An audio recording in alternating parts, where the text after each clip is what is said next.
Olá, bem-vindos a mais uma aula aqui no YouTube. Eu espero que vocês estejam aprendendo cada vez mais sobre os temas que eu tenho trazido aqui para vocês. Tanto o tecido facial, por mais que a gente fale muito sobre ele há muitos anos, ele é muito também esquecido. E agora está vindo uma onda novamente para falar sobre o tecido facial, novas pesquisas vindo. Então é super importante a gente entender como ele funciona. Ainda muitas jornadas, ainda há muitos centros de pesquisas que vai nos ajudar a entender o funcionamento dessa máquina maravilhosa que é o corpo humano.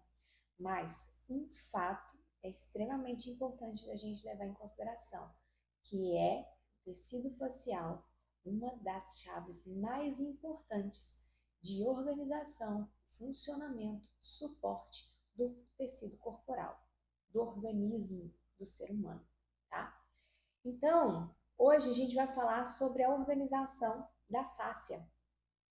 Existem várias formas da gente poder fazer essa análise dessa organização. Tem vários estudiosos espalhados no mundo todo tentando trazer uma organização. Mas quero sempre que vocês pensem que esse tecido, ele é tridimensional, ele é difícil da gente poder separar muito dessa organização, porque senão a gente fica pensando muito cartesiano.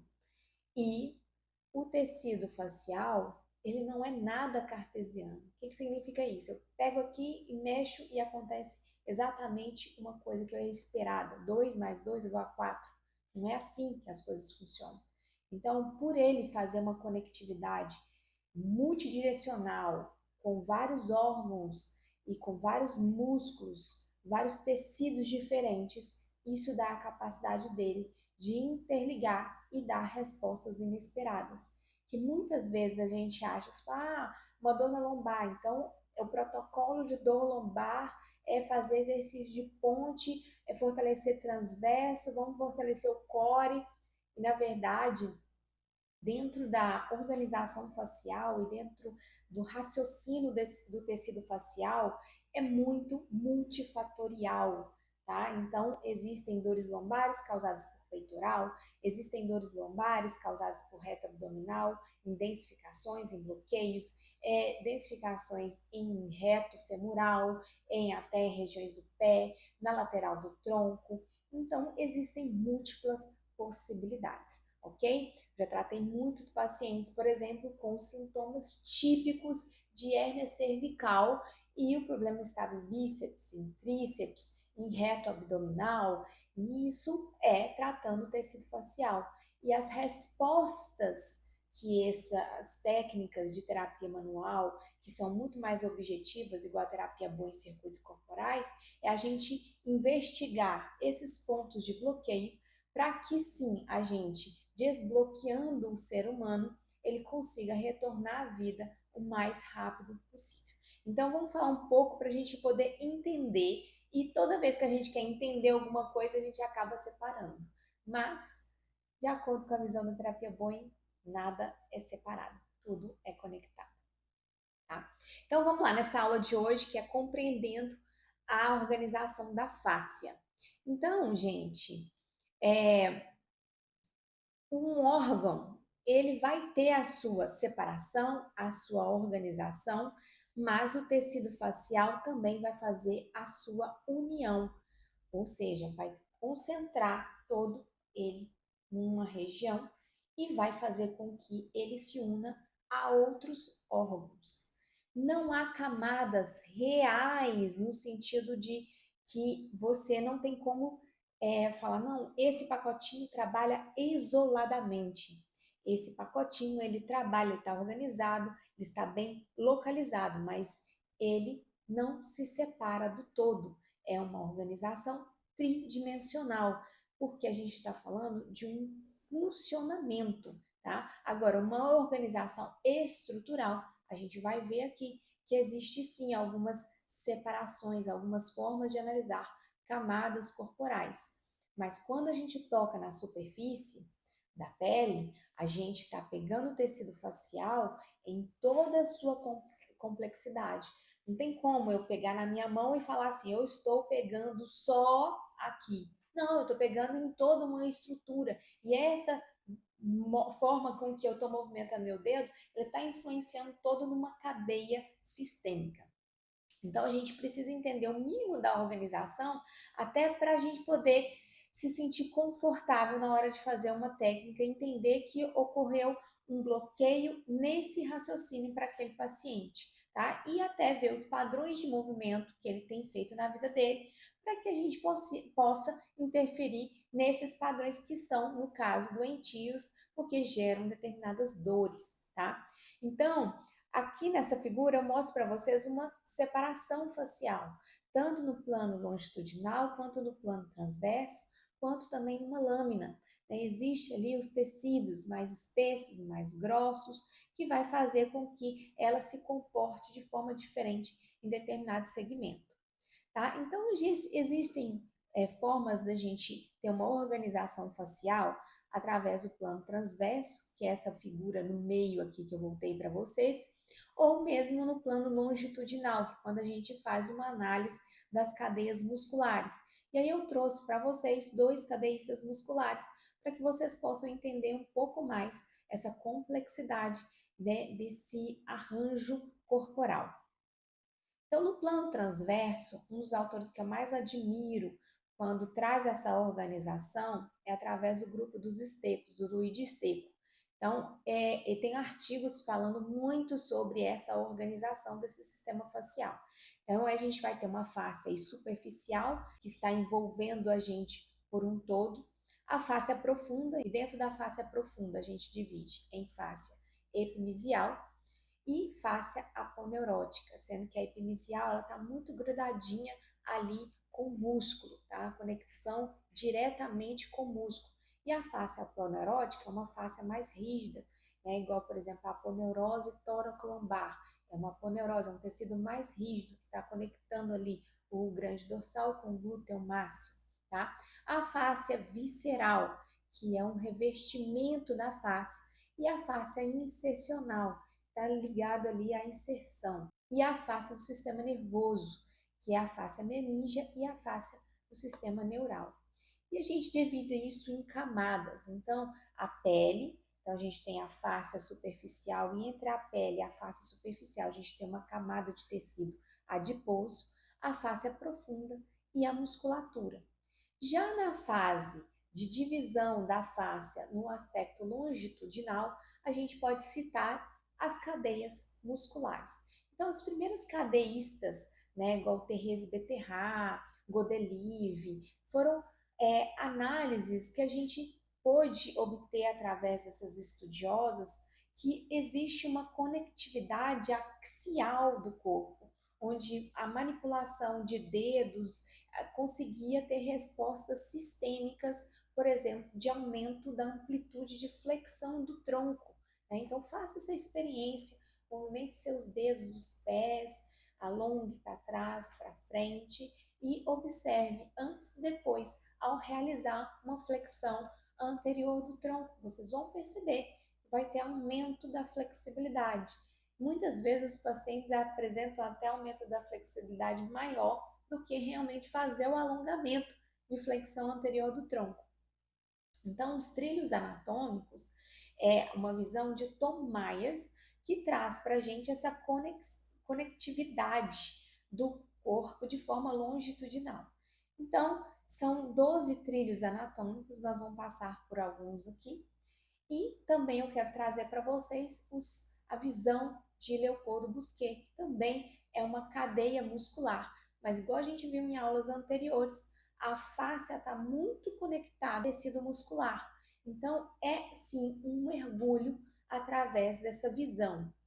Então, Tom Myers, ele observou que havia camadas no corpo de forma, né, transversal, cortando assim, que respeitava a profundidade do músculo, mas que um músculo, assim que terminava a sua origem, depois a sua inserção, começava uma outra origem e se conectando a outras inserções. Isso gerava uma comunicação longitudinal. O primeiro trilho anatômico que a gente vai ver é a linha superficial posterior, onde a gente está vendo aqui uma conectividade lá do pé, passando pelos trícepsurais, os isquios tibiais, depois indo pelos paravertebrais, depois na inserção do esplênio da cabeça, do pescoço, vindo até a musculatura de inserção da testa. Então, esse seria o responsável por toda a nossa sustentação em pé, essa cadeia. Olha aqui para vocês verem que importante. Já a linha superficial anterior, a gente observa uma conectividade lá dos dorsais do pé, dos extensores dos dedos, do tibial anterior, depois passando ali pelo quadríceps, faz uma ligação mecânica através do ligamento inguinal, sobe pelo reto abdominal, depois passando ali na musculatura anterior das inserções costocondrais, depois ali na inserção do esternocleidomastoide e conectividade ali com uma musculatura e um tendão, né, uma inserção ali na base do crânio. Depois, na linha lateral, onde a gente observa toda a musculatura lateral, né, pegando ali a aponeurose, o trato tibial, conectividade com os intercostais e também esternocleidomastoide, esplênio da cabeça. Isso vai ter uma linha lateral direita e vai gerar uma linha lateral esquerda. Se a gente voltar nos outros slides, a gente vai observar também que a gente vai ter essa divisão entre aspas aí do lado direito e esquerdo. Então, se ocorre um bloqueio no reto abdominal do lado esquerdo, isso pode interferir em toda a movimentação no plano sagital, como também se houver um bloqueio na linha lateral, porque vai atrapalhar no plano, tanto no plano frontal, mas também atrapalha no plano sagital. Então, é complexo trabalhar com as cadeias, porque elas, por mais que sejam separadas, elas também estão interligadas entre si. E a gente está acostumado a trabalhar com muitos planos, e isso nos ajuda a guiar. Mas eu trouxe junto a cadeia lateral com uma cadeia que interfere no plano sagital, porque às vezes uma cadeia anterior, por exemplo, uma linha superficial anterior bloqueada do lado direito, pode sim te confundir com um bloqueio numa cadeia lateral. A gente também tem uma linha espiral, onde ela faz 2x, né, contorcendo o nosso corpo. E isso torna a nossa análise ainda um pouco mais difícil na hora da gente analisar os movimentos que podem estar bloqueados. Então, essa linha, ela começa na lateral ali dos pés, da perna, depois ela faz um X na parte anterior ali, próxima à região do umbigo, cruza, vai passar outro X na parte, no nível das escápulas e depois sobe para a região cervical. Essas linhas, elas estão conectadas também com linhas dos membros superiores. E essas linhas dos membros superiores podem bloquear e gerar alterações no eixo sagital, tanto na linha anterior ou posterior, nas superficiais. Então, foi igual eu falei com vocês, muitas vezes a gente encontra bloqueios em bíceps, gerando alteração em cervical. Então, se a gente observar, né, nessa linha do membro superior, a gente vai observar que existe sim um caminho de conectividade do peitoral até as mãos. E isso justifica que muitos pacientes, às vezes, apresentam síndrome do túnel do carpo, toda a sintomatologia, dão testes positivos de síndrome do túnel do carpo. Além disso, na hora de realizar a eletroneuromiografia, observa sintomas, né, naquela região, alteração do exame, mas quando a gente desbloqueia o tecido de peitoral, esses sintomas desaparecem. Muitas vezes as pessoas estão sempre pensando somente em bloqueios cervicais. Eu atendi uma pessoa que estava com uma fratura de mão e estava com todos os sintomas de hérnia cervical. E todos os terapeutas iam e trabalhavam a cervical e o sintoma não ia embora. Então, quando a gente começou a trabalhar todos os bloqueios vindo desde a mão até o pescoço, a dor dela foi desaparecendo. Então, fiquem atentos em relação a isso, tá? Já trabalhei com pessoas aqui, por exemplo, que apoiam a cabeça e por gerar um estresse contínuo de tensionamento sustentado em tríceps, tinha dores de hérnia cervical. Então, o exame estava mostrando que existia uma protrusão, mas a gente sabe que o exame é complementar e muitas vezes o sintoma da hérnia desaparece, mas se tira uma ressonância, o exame vai estar dando alteração. Então, a gente observa que tem um tecido que é muito mais interligado com a sintomatologia e por isso que ele traz uma disfunção para o paciente, muito mais do que a gente pensar somente em disco cervical que está alterado. E a gente vai ter uma cadeia dessas linhas de membro superior também na região anterior como na posterior, igual eu falei com vocês agora. Existe uma conectividade de tríceps, deltoide com trapézio, e isso pode estar gerando uma dor similar a uma dor cervical, uma hérnia cervical. Muitas dores de cabeça podem estar vindo de membros superiores e as pessoas ficam cegadas pensando somente em cervicalgia, em dores na cabeça e pescoço, e a gente esquece membro superior e outras cadeias mais distantes, igual o tronco, igual eu falei com vocês. A gente também tem linhas funcionais, né, igual, por exemplo, essa conectividade do grande dorsal com o glúteo máximo e o vasto lateral. A gente tem linha profunda anterior, né, que é considerada como o core miofacial do corpo, já é uma linha muito mais profunda, muito mais complexa, mas se a gente fizer eu falo assim, vamos namorar essa cadeia, né? Então, quando ocorre uma tensão nessa cadeia mais profunda, quantas alterações anatômicas esse paciente pode ter? Então, um joelho valgo pode estar vindo de um bloqueio muito mais profundo, trazido lá em diafragma, em ilho-psoas. Então, somente fortalecer glúteo máximo não vai ser suficiente para poder trazer a melhora para esse paciente. Agora eu vou trazer para vocês essas cadeias musculares pela visão de Leopoldo Busquet.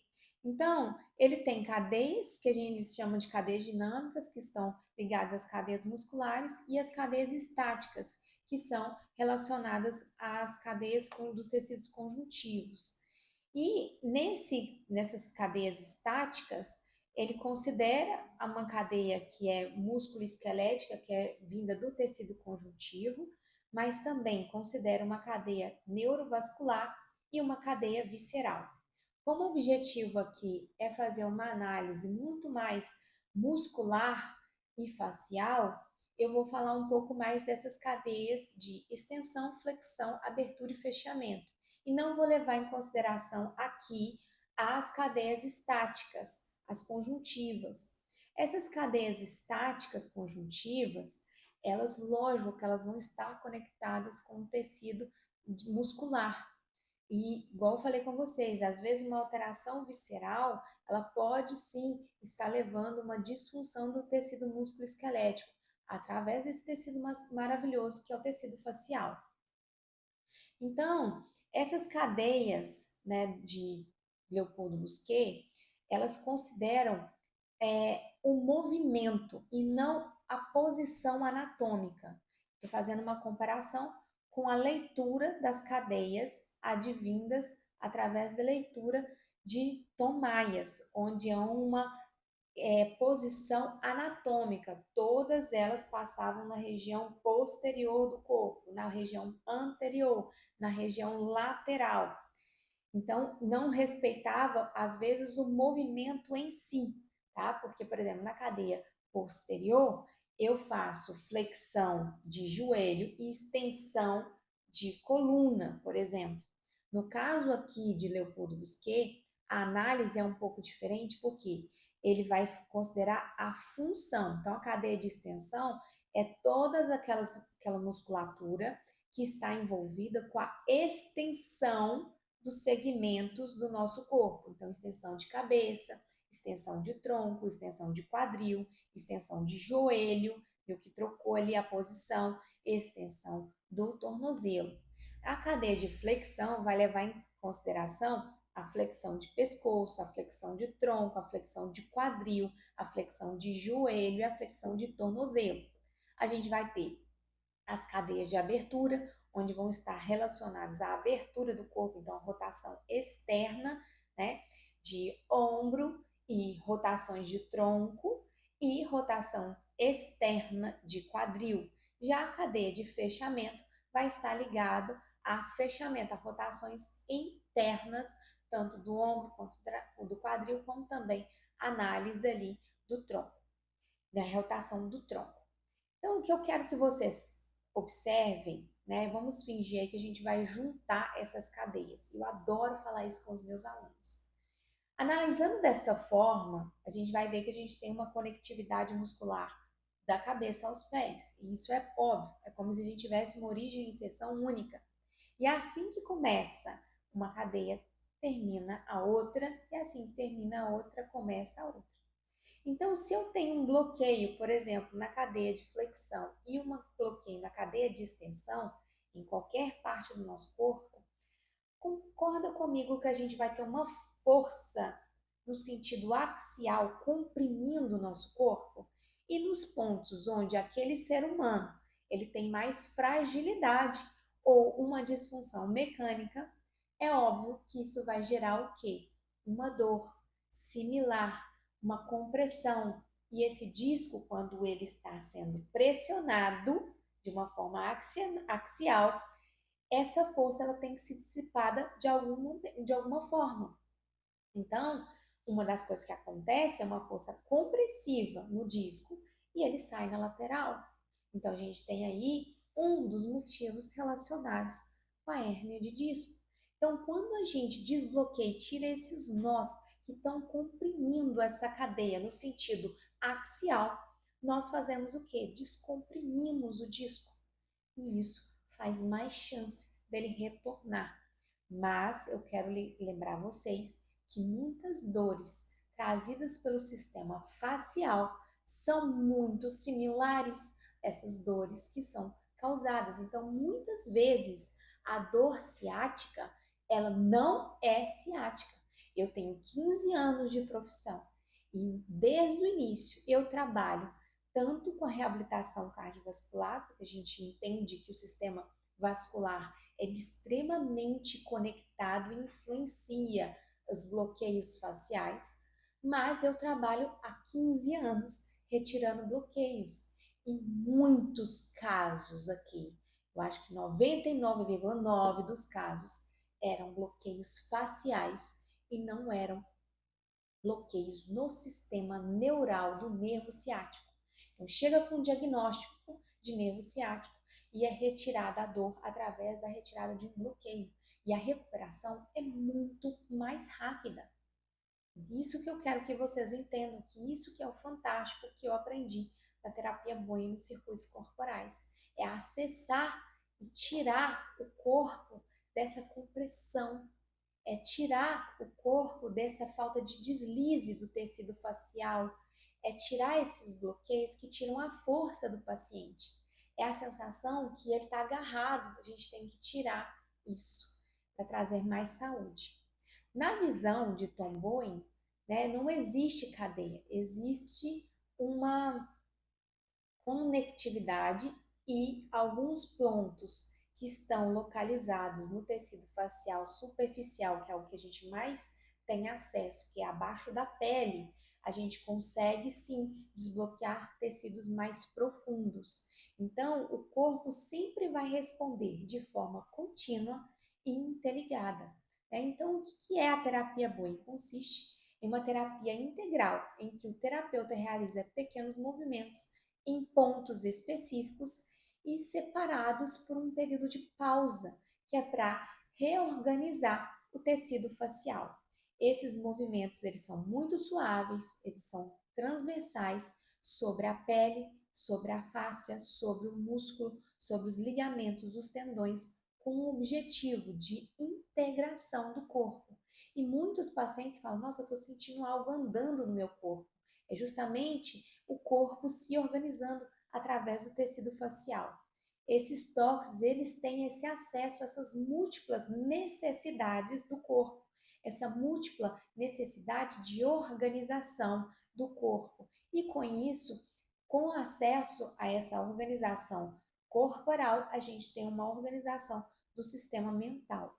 Essa técnica ela foi criada por Thomas Ambrose Bowie e quem mais se beneficiou desse processo foi a sua esposa, que tinha episódios de alterações do sistema respiratório e ele foi desbloqueando e com isso o movimento da caixa torácica dela foi restabelecido e consequentemente o pulmão dela houve melhor funcionalidade. Tenho N casos para contar para vocês o quanto que eu tive mudanças, né, nos meus pacientes. Eu vi mudanças, pessoas diagnosticadas com asma e bronquite há anos usando bombinha e retirando as bombinhas, porque está respirando melhor, porque agora não sente mais esse bloqueio respiratório. Tá? Ele era um terapeuta manual e que ele sempre acreditou que o corpo é um organismo indivisível e que ele tem o poder de autorregulação, tem poder de autocura, ou seja, segue o princípio da imunidade. Então, o corpo ele tem a capacidade de reencontrar esse equilíbrio. E o que é mais fantástico através da técnica de Tom Bowen é que ele mapeou o corpo nesses pontos de acordo com as atividades da vida humana e a predileção onde esses bloqueios acontecem e aonde há uma comunicação entre o tecido facial e o tecido profundo, onde há chaves de desbloqueio que vão atuar diretamente no sistema nervoso autonômico. Então, a gente utiliza essas formas de comunicação, que são dores, tensões, disfunção de movimento, posturas, traços no corpo, para poder investigar aonde estão esses bloqueios, de acordo com esse mapa de pontos da terapia Bowen. E o terapeuta Bowen vai ali nesses pontos e organiza através do movimento Bowen. Então, esse movimento Bowen vai atingir fáscia, mecanorreceptores, o sistema nervoso somático e o sistema nervoso autonômico. Através desses toques suaves, o Bowen vai mergulhar no tecido facial como se fosse uma gota no oceano e vai acessar essas múltiplas possibilidades de organização. E o que nos ajuda também é a análise dessas cadeias miofaciais que eu falei com vocês, né? Tanto na divisão transversal, vindo ali da visão que eu trouxe para você do Steco, mas também de Tomás, como também de Leopoldo Busquet. Todos nós aqui tentando entender e ajudar os pacientes de uma forma mais eficaz possível. Eu espero que essa aula tenha agregado para você e que você cresça profissionalmente e que você venha aqui caminhar comigo na terapia Bowen, nos circuitos corporais. Se você tiver interesse no link abaixo desse vídeo, tem o meu site, tem todas as informações para fazer o curso. E se essa aula contribuiu para você, eu peço que você deixe um like, escreva suas dúvidas aqui, para que a gente possa fazer mais vídeos e possa te ajudar na sua carreira. Um abraço e até a próxima aula.